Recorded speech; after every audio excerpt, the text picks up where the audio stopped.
Hi, my name is Robert Acevedo. Welcome to my very first video of the Mid-Century Scientists, where we'll be talking about the mid-century era and all the famous people and items associated with it. For those of you that don't know, the mid-century basically encompassed the years of the mid-1940s to the mid-1960s. What you're looking at right now is actually an Adrian Pearsall chair. Pearsall was one of the famous designers from the mid-century period.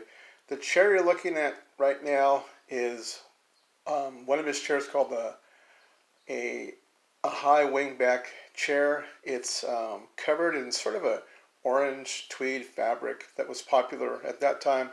I did some research on the chair, and I'm pretty sure he designed and manufactured the chair in the late 1950s, or it could be possibly the early 1960s. That's when he was using the walnut wood that you see on the armrests and down on the legs. The short, little, small legs set at an angle, those were very popular with mid-century chairs and furniture in the 1950s and into the 1960s as well.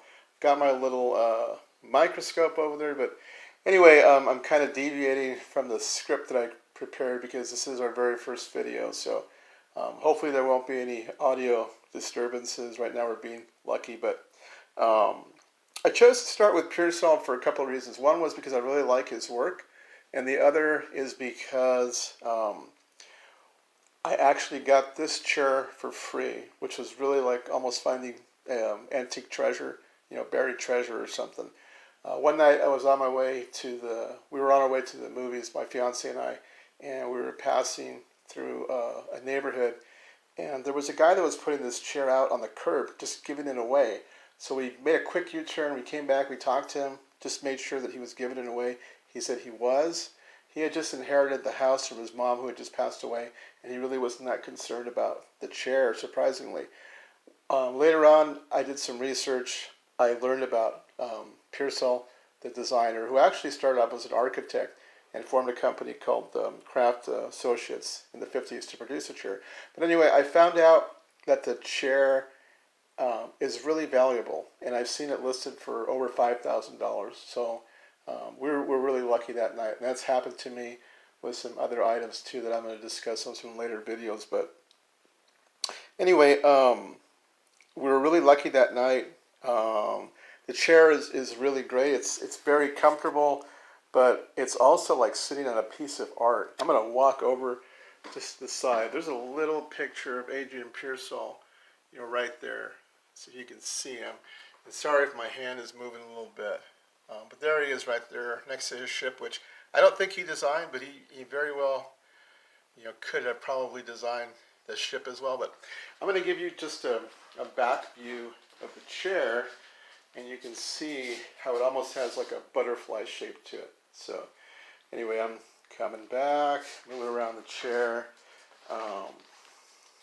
So anyway, thanks again for stopping by the very first video for the Mid-Century Scientists. You can find our website at midcenturyscientists.com. Our email address is themidcenturyscientists@gmail.com. Again, my name is Robert Acevedo. Thanks for bearing with me on our very first video.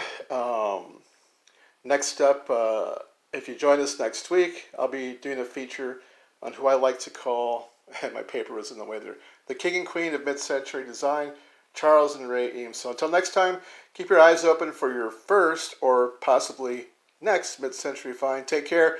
Oh, and I promise to show myself next week. My mid-century Joe Friday suit was actually still being pressed at the cleaners. So anyway, I hope you enjoyed this. If you did, please hit the subscriber button, and have a great weekend. Bye-bye.